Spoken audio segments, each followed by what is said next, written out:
Brahman, my dear Brahmana, Duhitrabhihi, by the daughters themselves, Tobhyam, for you, Vimrigyaha, to be found out, Patayaha, husbands, Samaha, suitable, Kasyet, someone, Syat, there should be, Me, my, Vishokaya, for solace, Twayi, when you, Pravrajite, departed, Vanam, to the forest. Translation and purport by His Divine Grace Srila Prabhupada. My dear Brahmana, as far as your daughters are concerned, they will find their own suitable husbands and go away to their respective homes. But who will give me solace after your departure as a sannyasi? Kindly repeat. My dear Brahmana, as far as your daughters are concerned, they will find their own suitable husbands and go away to their respective homes. But who will give me solace after your departure as a sannyasi? Purport by Srila Prabhupada. It is said that the father himself becomes the son in another form. The father and son are therefore considered to be non-different. A widow who has her son is actually not a widow because she has the representative of her husband. Similarly, Devahuti is indirectly asking Karda Mumuni to leave a representative so that in his absence she might be relieved of her anxieties by a suitable son. A householder is not expected to remain at home for all his days. After getting his sons and daughters married, a householder can retire from household life, leaving his wife in the charge of the grown-up sons. That is the social convention of the Vedic system. Devahuti is indirectly asking that in his absence from home, there be at least one male child to give her relief from her anxieties. This relief means spiritual instruction. Relief does not mean material comforts. Material comforts will end with the end of the body, but spiritual instruction will not end. It will go on with the spirit soul. Instruction in spiritual advancement is necessary, but without having a worthy son, how could Devahuti advance in spiritual knowledge? It is the duty of the husband to liquidate his debt to his wife. The wife gives her sincere service to the husband, and he becomes indebted to her because one cannot accept service from his subordinate without giving him something in exchange. The spiritual master cannot accept service from a disciple without awarding him spiritual instruction. That is the reciprocation of love and duty. Thus, Devahuti reminds her husband, Karda Mumuni, that she has rendered him faithful service. Even considering the situation on the basis of liquidating his debt towards his wife, he must give a male child before he leaves. Indirectly, Devahuti requests her husband to remain at home a few days more, or at least until a male child is born. Thus ends the Bhaktivedanta purport. Om Ajnana-timirandhasya Jnananjana-shalakaya Chakshurunmilitam Yena Tasmai Shri Gurave Namaha. Namo Vishnupadaya Krishna Presthaya Bhutale Srimate Bhaktivedanta Swaminiti Namine Namaste Saraswate Deve Gauravani Pracharine Nirvishesha Shunyavadi Paschatyadesatarine Jaya Shri Krishna Chaitanya Prabhu Nityananda Shri Advaita Gadadhara Shri Vasadi Gaura Bhakta Vrinda Hare Krishna Krishna Krishna Hare Hare Hare Rama Rama Rama Hare Hare Mukam Karoti Vachalam Pangum Langhayate Girim Yat Kripatamaham Vande Sri Gurum Dinataranam.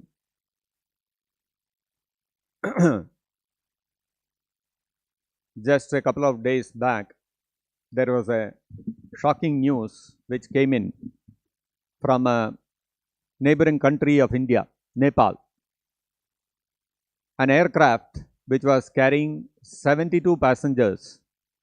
It was going from, in Nepal, it was flying from one location to another location.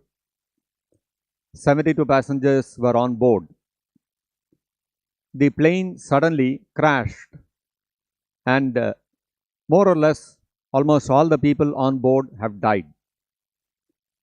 Immediately there has been a lot of condolences pouring in from different parts of the world, because that flight had not only Nepalis, it also had foreigners, including 5 Indians who all have been killed. So naturally, there are condolences pouring in from different parts of the world. People are expressing their grief. You can imagine those people who were killed on board the aircraft, 68, 70 people, whatever number of people got killed.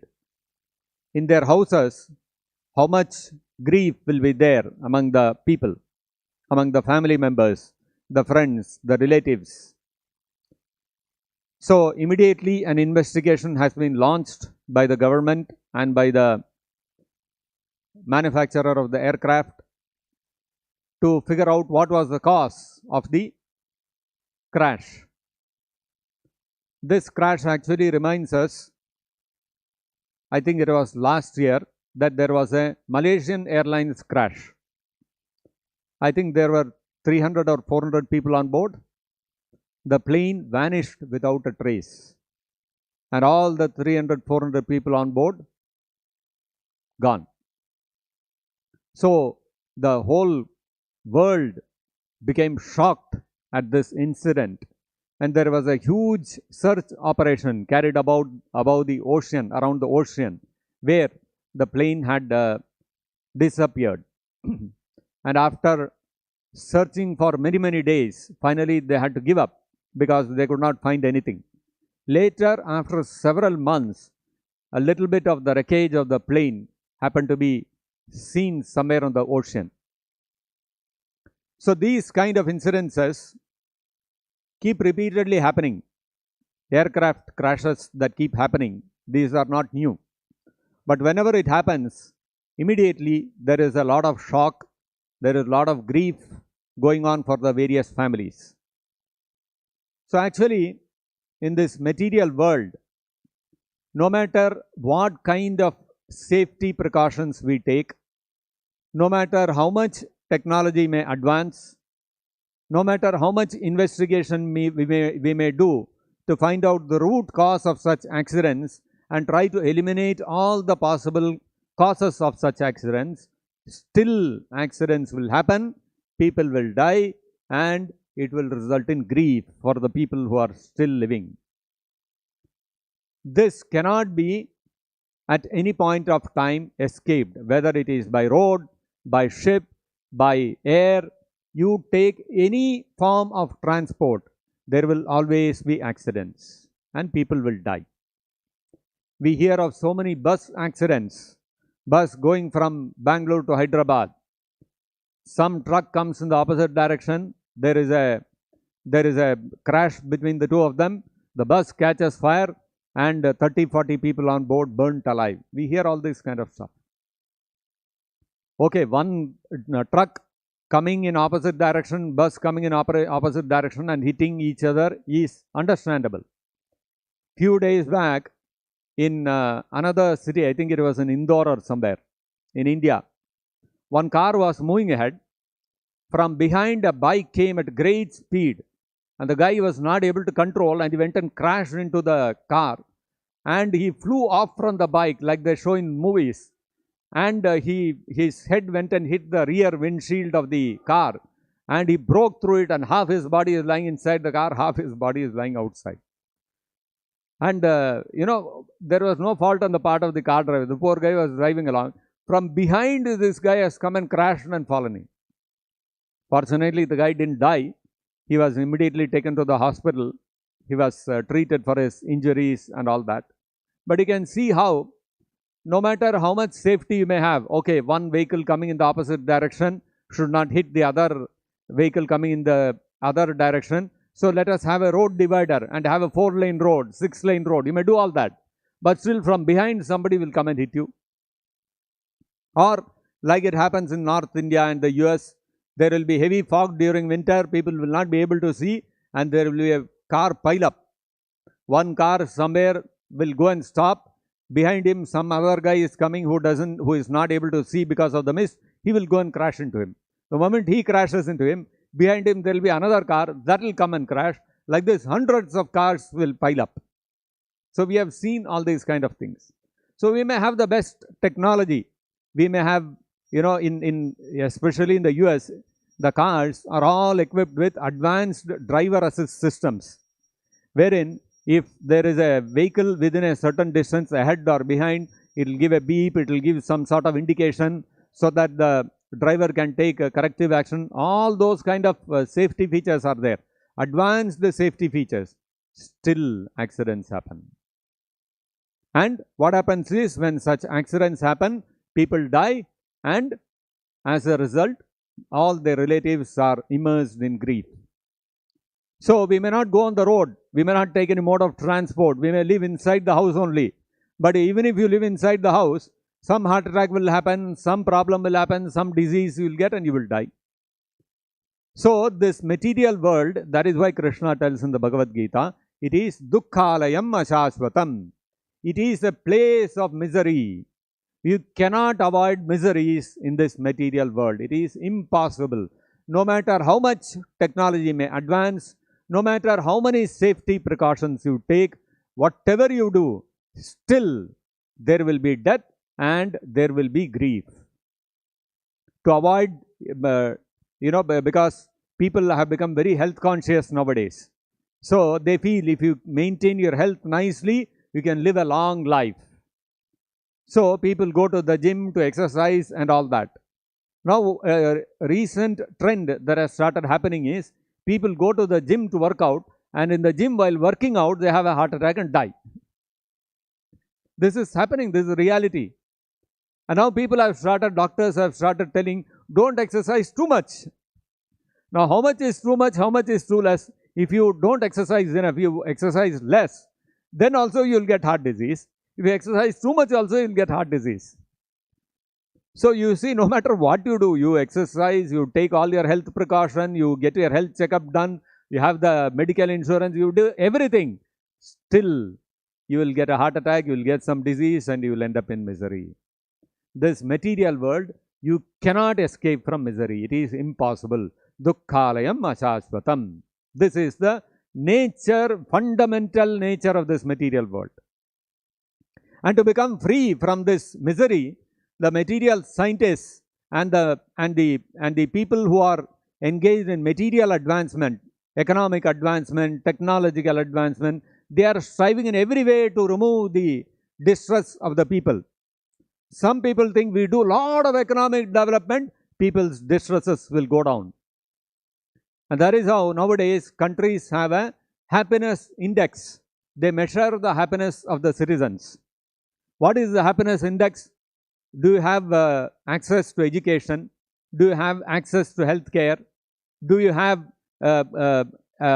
electronic gadgets like television and mobile phone in your home or not? If you have all these things, that means your country is ranking very high on the happiness index. If you don't have these things, then you are a sad person. You are supposed to be a sad person. So this shows how, and based on this, they rank the different countries, and they have come up that Netherlands is the most happiest country. And then there are other countries who are maybe in Europe and America and all that, who are lesser on the happiness index. But you look at Netherlands, even in Netherlands, people are committing suicide.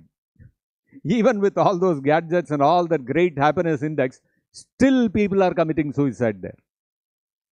Still people are falling sick there, people are dying there, and it is causing grief for the people there. So no matter how much amount of economic development we do, technological advancement we do, medical advancement we do, you cannot become free from distress. So, materialists, they think by economic development, by technological advancement, by advancement in the field of education, advancement in the field of medicine, we will be able to remove the miseries of the people. But it's impossible. Then, are we condemned to live a life always in lamentation and distress? Whole life, is the whole human race is condemned to a life of distress in this material world? No, there is a way to become free from distress. There is a way to get free from a distressed life and to possess a life, lead a life which is full of enjoyment. It is possible. And that is why Devahuti here, she is also telling her husband. What is she telling her husband? She is telling her husband that because Kardama Muni is planning to leave her and go away to the forest. So she is already distressed by her husband leaving her. And she is telling her husband, Kardama Muni, now you will give me distress by going away. Apart from that, what will happen? Duhitrabihi, Brahman Duhitrabihi, Tubhyam Duhitrabihi, Samaha Patayaha Vimrigyaha. You have given me 9 daughters. Now tomorrow these 9 daughters will also get married and go to their husbands' places. That will give me more distress. So she is saying, Kaschit me syat. Tvayi pravrajite vanam. Kaschit me syat vishokaya. Kaschit me vishokaya syat. She is saying, you are having gone to the forest. My daughters will get married. But there should be someone to give me vishoka, no? Shoka means lamentation. And vishoka means vigata shoka, freedom from lamentation, freedom from distress. So therefore, Prabhupada is saying vishokaya means for solace. So vishokaya means vigata shoka, freedom from anxiety, freedom from distress, freedom from lamentation. So there is a way to become free from lamentation. So Prabhupada is explaining in the purport, Devahuti is not looking forward to some material solution for her shoka, for her lamentation, for her distress. She is looking for a permanent solution for freedom from distress, for freedom from shoka. So, if economic development, material advancement, advancement in the field of material knowledge, advancement in the field of medicine, advancement in the field of technology, all these things, if they cannot give us freedom from distress, then what can give us freedom from distress? That is explained in the first canto of the Srimad-Bhagavatam. Yasyam vai sruyamanayam Krishne paramapurushe bhaktir utpadyate pumsaha shoka moha bhayapaha. So, the Bhagavatam in the first canto, it is stated that Yasyam vai sruyamanayam Krishne paramapurushe. If we sruyamanayam, if we simply hear about the quality, about the name, the form and the pastimes of Krishna, then the result of such hearing about the transcendental pastimes, form, name, qualities of Krishna, the result of such an activity, simply hearing, not doing anything else. We don't have to do big things. We don't have to become highly renounced and do great tapasya and become a great yogi, go to the forest, go to the Himalayas. None of those things. Simply hear Krishna Paramapurushe. Hear about the transcendental supreme personality of Godhead, Krishna. If we hear about his holy name, form, pastimes, qualities, etc., then the result will be Bhaktir Utpadyate Pumsaha. Bhakti will be generated within the heart. Devotion to Krishna will arise within the heart. Our love for Krishna, our dormant love for Krishna will be awakened. And what is the result of that bhakti, of that love for Krishna awakening within the heart? That will result in shoka moha bhayapaha. Shoka, moha and bhaya. Lamentation, shoka, moha, illusion, and bhaya, fear. All these 3 things, apaha, will be destroyed. So, the only sure shot way to become free from these 3 things, shoka, moha, bhaya, lamentation or distress, illusion, and fearfulness. The only way to become free from this is to hear about Krishna and develop our dormant love for him. So actually, if we look at Devahuti in the previous verse, what was her prayer to Kardamamuni? She said, Abhayam datum arhasi. In the previous verse, her first request to Kardamamuni was, you have to give me freedom from fear. In this verse, today's verse, she is saying, Vishokaya, you have to give me freedom from distress. Shoka, Moha, Bhaya, Apaha. Both Shoka and Bhaya, what Devahuti is asking for from her husband. And in her next verse, she will also talk about Moha also, illusion also. So she is actually telling Kardamamuni, I want freedom from Shoka, Moha and Bhaya. You see how beautifully the Bhagavatam is bringing out these things. So the Bhagavatam in the very beginning, it has stated, Yasyamai Shuyamanayam Krishne Paramapurushe Bhaktirutpadyate Pumsaha Shoka Moha Bhayapaha. And that fact that by hearing about Krishna, one can become free from Shoka, Moha and Bhaya, from distress, from illusion and from fear, is demonstrated in the life of Devahuti. So the instructions, there are theoretical instructions on one hand and practical examples of how people followed these instructions and achieved the result which is put forth in the Bhagavatam. So Devahuti is a living example of how by engaging in devotional service to Krishna and simply by hearing from him and about him, one can become free from Shoka, Moha and Bhaya, from distress, illusion and fear. So, in the previous verse, Devahuti said, Abhayam datum arhasi, I want to become fearless. And today's verse, she is saying, Kashchin syan me vishokaya, I want to become free from lamentation, from distress also. So, the only way to become free from Shoka, Moha and Bhaya, from distress, illusion and fear is to engage in devotional service to Krishna. Now, Devahuti is wanting, is desiring to become free from these three things.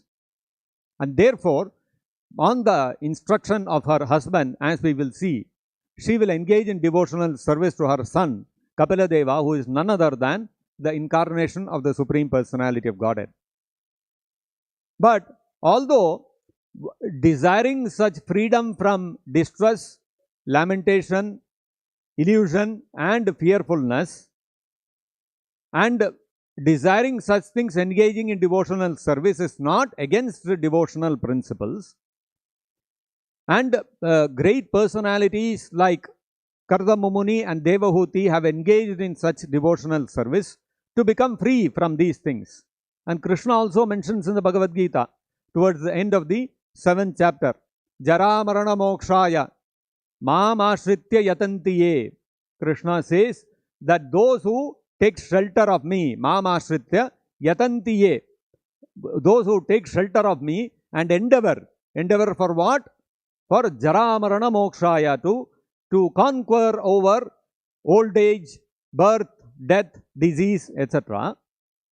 Such people, te Brahma Tad Viduhu Kritsnam, those people are actually situated in their original spiritual position. And Viduhu Kritsnam, and they know everything about transcendental subject matter. So it is not against devotional principles to desire to become free from distress, from illusion and from fearfulness of this material world, and therefore to engage in devotional service. And therefore you look at even all the Vaishnava Acharyas like Ramanujacharya. Ramanujacharya also has placed a lot of emphasis on prapatti, surrender to the Supreme Personality of Godhead. For what? For gaining liberation from this material world of repeated birth, death, disease and old age.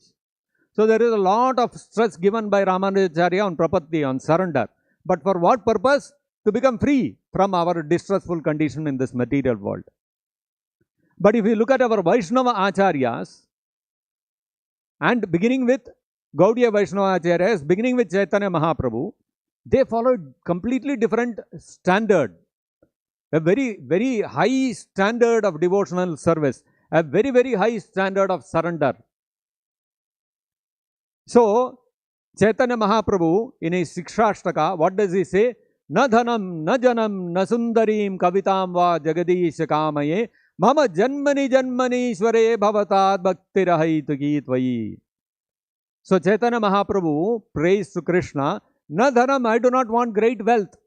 I do not want to go to Swarga and enjoy an opulent life or remain within this earth and become a king or a big aristocratic person with a lot of wealth. I am not interested in that. I am not even interested in becoming opulent like Indra. Na dhanam, na janam. I don't want big followers. I don't want to become a great, renowned spiritualist with lot of followers and lot of disciples. I am not interested in that also. Na dhanam, na janam, na sundarim kavitam. I am not interested in having a beautiful wife or association with many beautiful girls. I am not interested in that also. Na dhanam, na janam, na sundarim kavitam va jagadisha kamaya. I don't, oh my Krishna, oh my Supreme Lord of the universe, I am not interested in any of these things. And further he says, mama janmani janmani svare. Let me take repeated birth and death within this material world. That means what? Chaitanya Mahaprabhu is not interested even in liberation.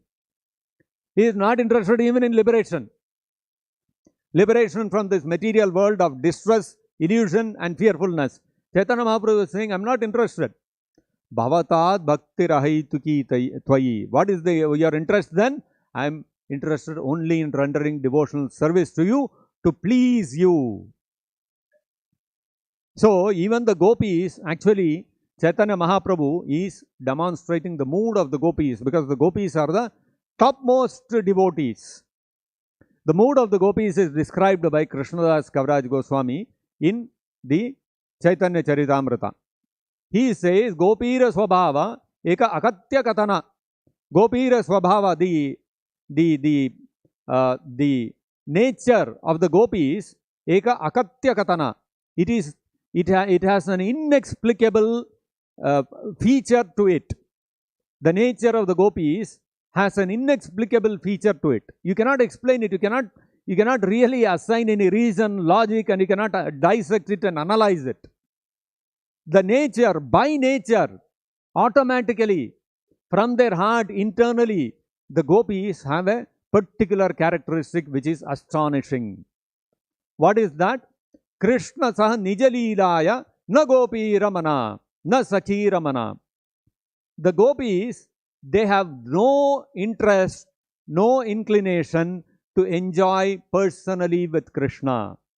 Although Krishna is always going after the gopis, running after them, the gopis are not interested to have personal association with Krishna. So it appears, contradictory. What is this? The gopis are full of love for Krishna. They know only Krishna. They gave up their husbands, their families, their parents, their brothers. They gave up the whole society. They gave up their reputation, everything, and ran to Krishna in the middle of the night when he played on the flute at Vamsi Vata. Then how is it that the gopis are not interested in personal association with Krishna? Because the gopis, they are thinking, what will I do personally enjoying with Krishna? I should somehow make Radharani and Krishna meet. When Krishna meets Radharani, he'll be so happy. And what is Radharani thinking? Radharani is thinking, Krishna does not become happy by meeting me. If somehow I make a situation where Lalita can meet Krishna, or Vishakha can meet Krishna, or any other one of the other gopis can meet Krishna, and if they come together, Krishna will be so happy. I want to see that. So Radharani is also not desiring that she should personally associate with Krishna. So you see how the gopis, they have no personal interest other than the interest of Krishna, other than the happiness of Krishna. So a devotee in the Gaudiya Vaishnava Sampradaya, his desire, he desires to go back to Godhead. He desires to become one of the maid servants of the Sakhis. As we sing in front of the Tulsi Maharani every day, what do we sing to Tulsi Maharani? Koro Nija Dasi. Sakir Anugata Karo. You please make me follow in the footsteps of the Sakis, and Koro Nijandasi, please make me your personal maid servant.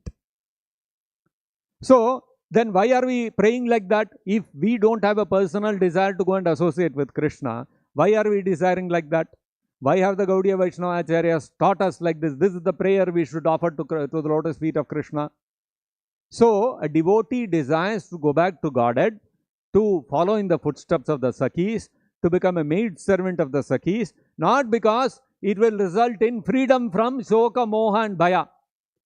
Shoka, Moha, Bhaya, Paha will automatically anyway happen when you engage in devotional service to Krishna. A devotee doesn't have to desire for that, he doesn't have to endeavor for that. Unlike other yogis and jnanis, they have to struggle so hard to become free from lamentation, illusion and fearfulness. Whereas a devotee, Bhaktir Udbhatyate Pumsam, Bhaktir Udbhatyate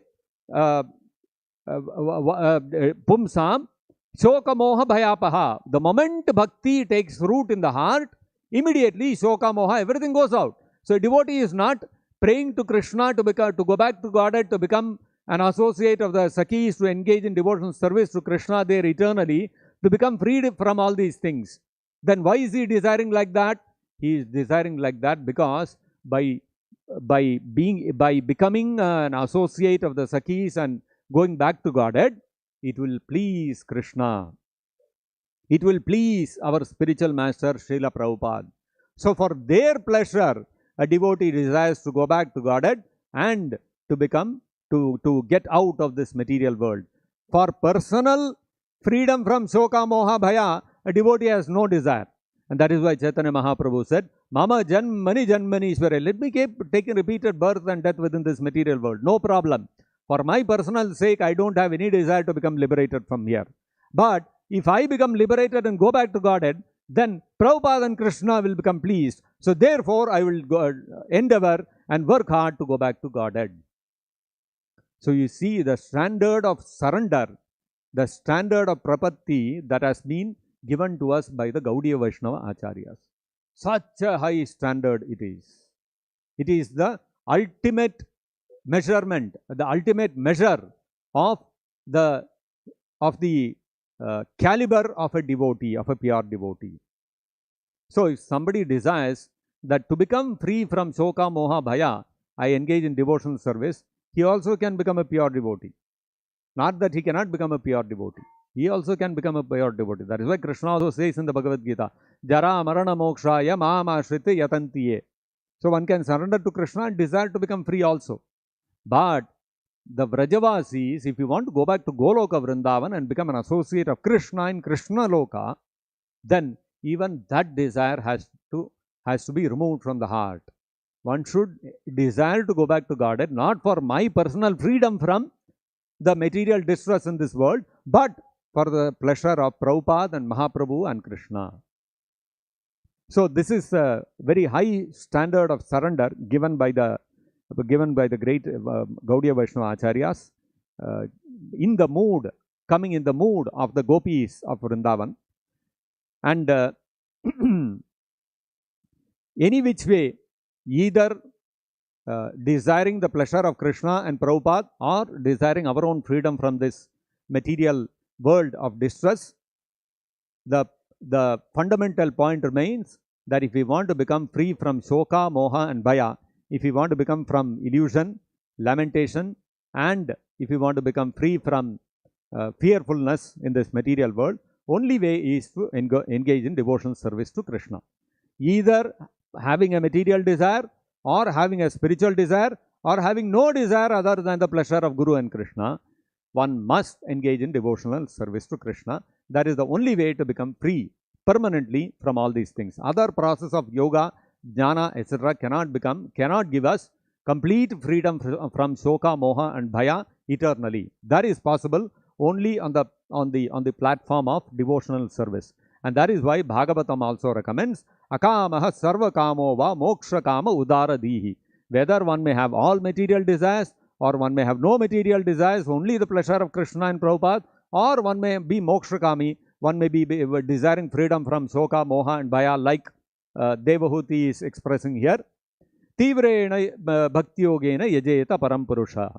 In every condition of life, whatever one requires, one must engage in devotional service to Krishna, whether with desires, sakama bhakti or akama bhakti or nishkama bhakti or pure devotional service. Whatever it is, one must, ananya bhakti, whatever it is, one must perform any kind of bhakti to be able to become free from shoka, moha and bhaya.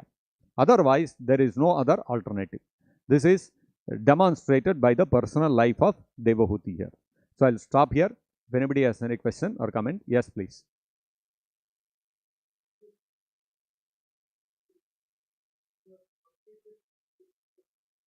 Yes.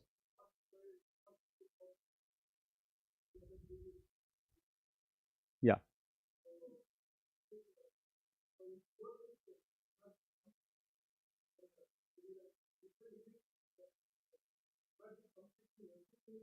Yeah. True.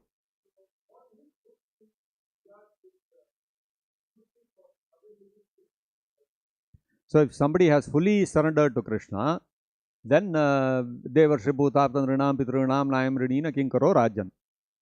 So, if somebody has fully surrendered to Krishna, then he becomes free from debts to all these things. If one is not fully surrendered to Krishna, in our hearts we may not be fully surrendered. We may still have some material desires.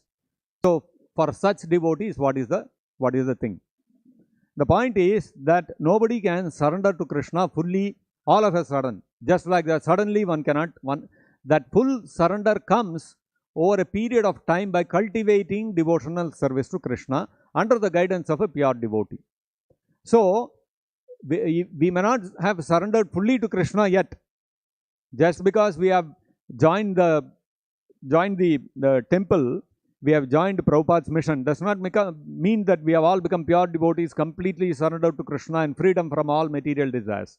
We all have so many material desires still lurking in the depths of our hearts. So then, don't we have any duties to perform to Devas, Rishis, Apta, Bhuta, all these kind of personalities described in the Shastras? The point is, although we may not be fully surrendered to Krishna, we surrendered to Srila Prabhupada, to the spiritual master, and we follow his instruction. If we simply follow his instruction, if we follow Prabhupada's instruction and serve his mission, then what happens is that is as good as full surrender to Krishna, although in our heart we may still not have come to the stage of being able to surrender fully to Krishna. That is why in the 12th chapter of the Bhagavad-gita also Krishna says that if one is not able to fully surrender, fully be totally, one's chitta, one's consciousness is not fully absorbed in Krishna, if one has still not come to that stage, then surrender to the spiritual master and follow his instructions. If we follow his instructions, if we follow Prabhupada's instructions, then we become free from all our debts to all other personalities. So this is the great mercy of a Vaishnava Acharya, of a spiritual master. That is why the Shastras also says, Naivopayanti apachitim kavayastavesha. If one disciple is never able to express his gratitude fully enough to one's spiritual master. Because the spiritual master is giving to us what even Krishna will not give. So, the spiritual master is taking away all our sinful reactions and giving us freedom from performance of material duties so that we can engage in complete devotional service to Krishna. So, the first stage in the surrender, in our surrender to Krishna, is to fully surrender to the spiritual master. Fully surrender to the spiritual master means we have to serve his instructions and his mission. To the extent we serve the mission and the instructions of Prabhupada, to that extent we are free from our material duties. If we don't surrender fully to Srila Prabhupada, then to that extent we have to perform our material duties. So duties we will always have. We either have spiritual duties, duties to serve the mission and instructions of Srila Prabhupada, our Guru, or we have to engage in performance of our material duties. Nobody is free from performing duties. Either one has to be fully engaged in performing spiritual duties or else engaged in doing material duties. One of the two, one has to be always engaged in. Is that okay? Yes.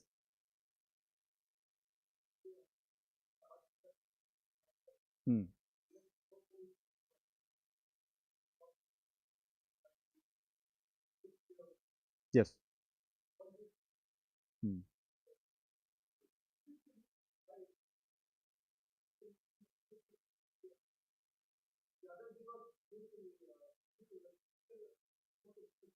Hmm.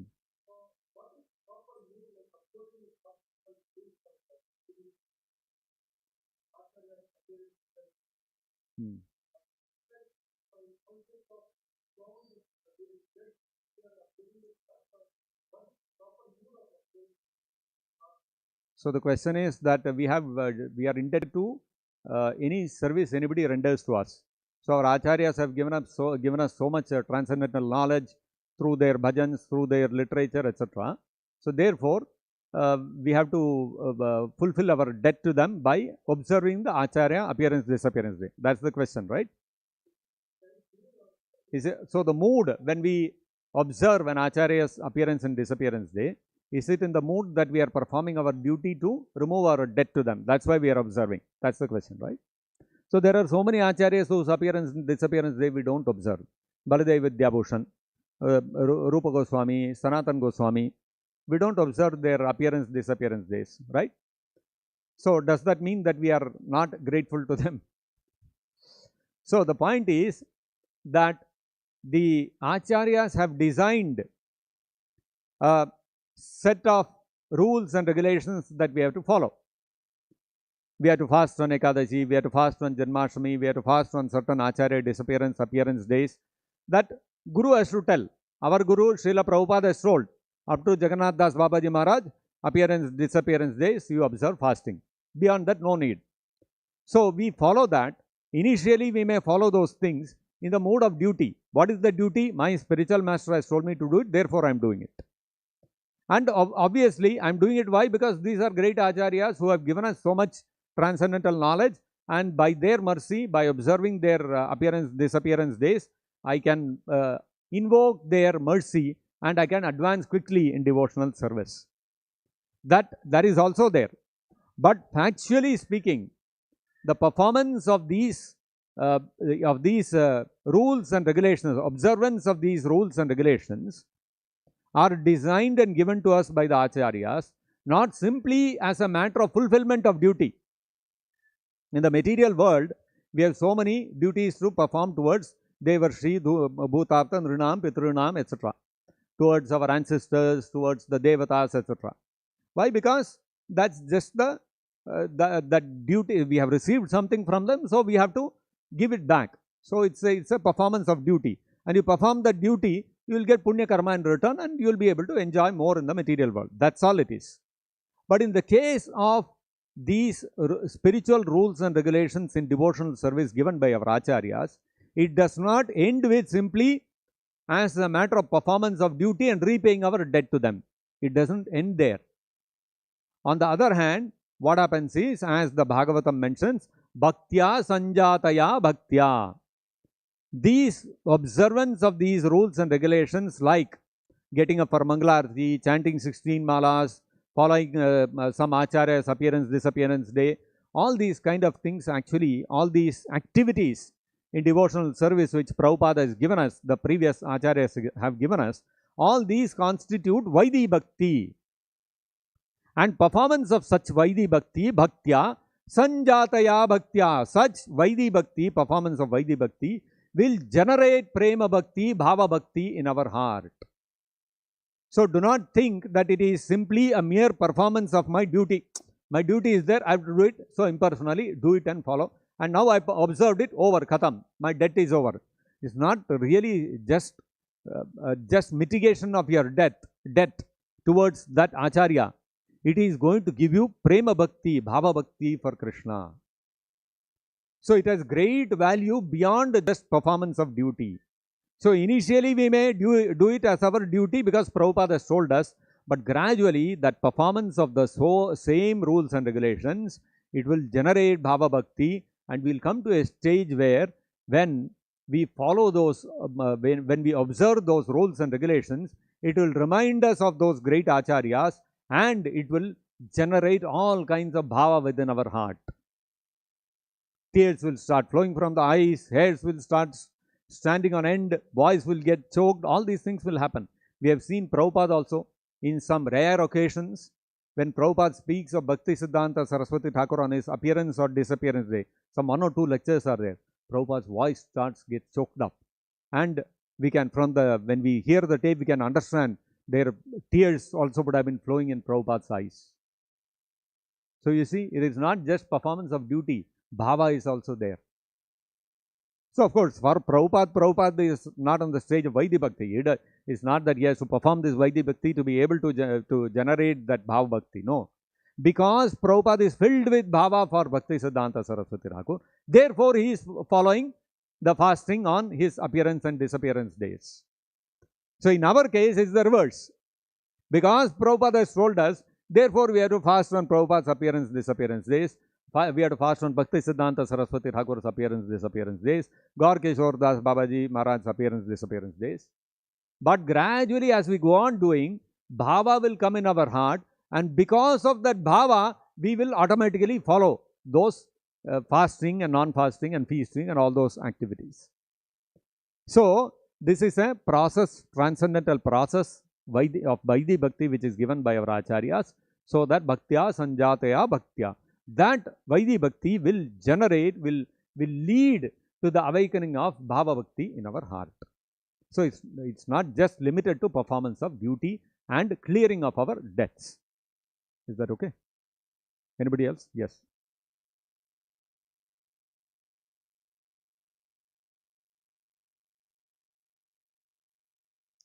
The son is considered the representative of the son, of the father. It's not that the father will take birth as the son. That's not what it means. If the son is there, the father takes sannyas and goes to the forest. The son acts as the representative of the father. Meaning, it is now the duty and responsibility of the son to give protection to the mother, so that she is not devoid of any sort of lack of protection. Because what is the duty of the husband? Duty of the husband is to protect the wife and to guide her spiritually. So when the husband leaves and goes, that duty is taken over by the son. The son has to protect the mother and he has to help her advance spiritually. So therefore, the son acts as the representative of the father. And therefore, a woman, if her husband is no more there, but she has a son, she is not considered a widow in that sense. She has somebody to protect her.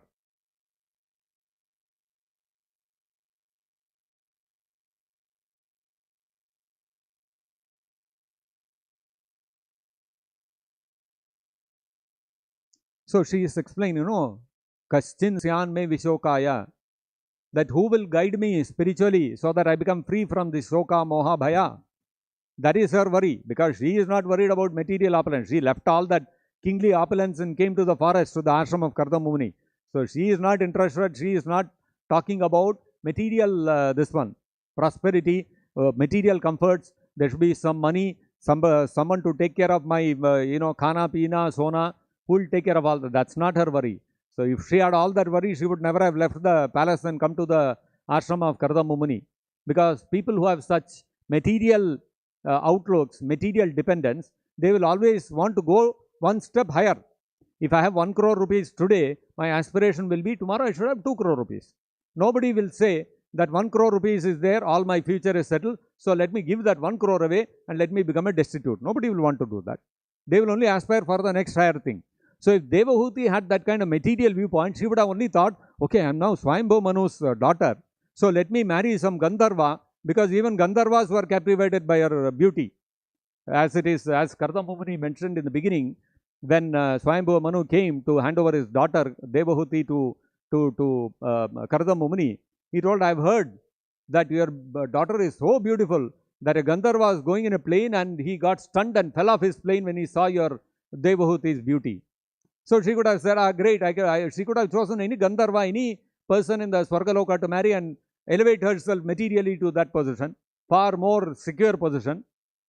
But she didn't want all that. She gave up all that and came to the ashram of Kardama Muni. So she is Anyway, from the beginning, not interested in material arrangements. So that is why when she is saying Vishokaya in this verse, Prabhupada is explaining, Prabhupada is clarifying that she is not referring to material, material comforts. If she was referring to material comforts, she would never have come to Kardama Muni in the first place. So the very fact that she gave up the life of a royal princess and came to the hermitage of Kardama Muni and did menial service shows that she is not interested in material comfort. She understands these things can never give me freedom from Shoka, Moha and Bhaya. So her interest is the previous word. She said, Abhayam Datum Arhasi. Today she is saying, Vishokaya. You are going away. So if you go away, who will give me Abhaya? Who will give me Vishoka? Who will give me freedom from all these things and take me back to Godhead? That is her point. Understood?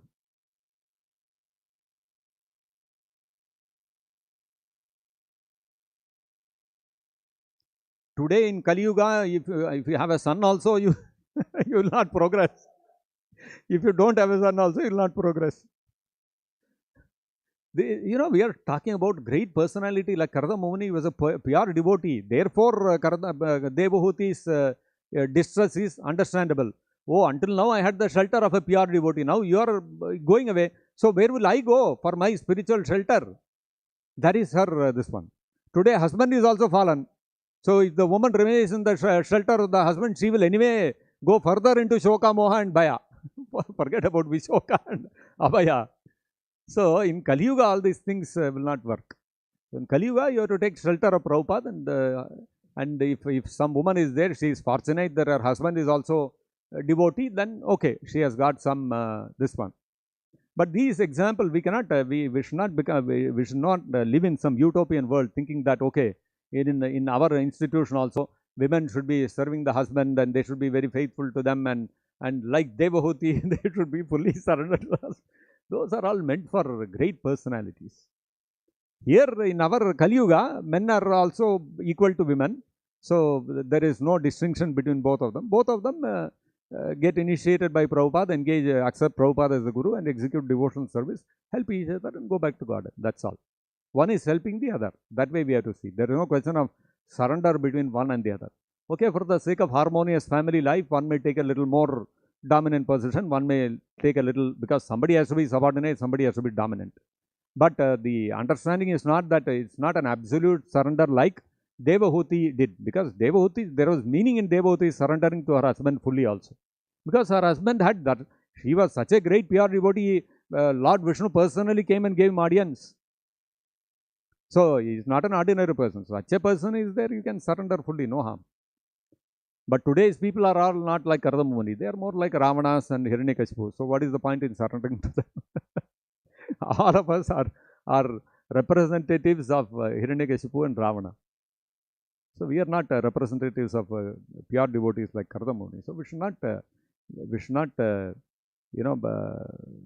extrapolate these instructions and these examples given in the Bhagavatam to our own personal lives. We have to discriminate also. We have to see who is a pure devotee. If your husband is a pure devotee, surrender to him, no problem. And if the wife is a pure devotee, husband should surrender to the wife. Well, you can go back to Godhead, no? So this is the reality. So nobody is a pure devotee now. So surrender. So both husband and wife are not pure devotees. That's the reality. So to whom to surrender? Surrender to Prabhupada. That's all. Simple. Okay. We'll stop here. Grantharaj Srimad-Bhagavatam ki jai. Jagat Guru Srila Prabhupada ki jai. Nitai Gaur Premanande Hari Hari Bol.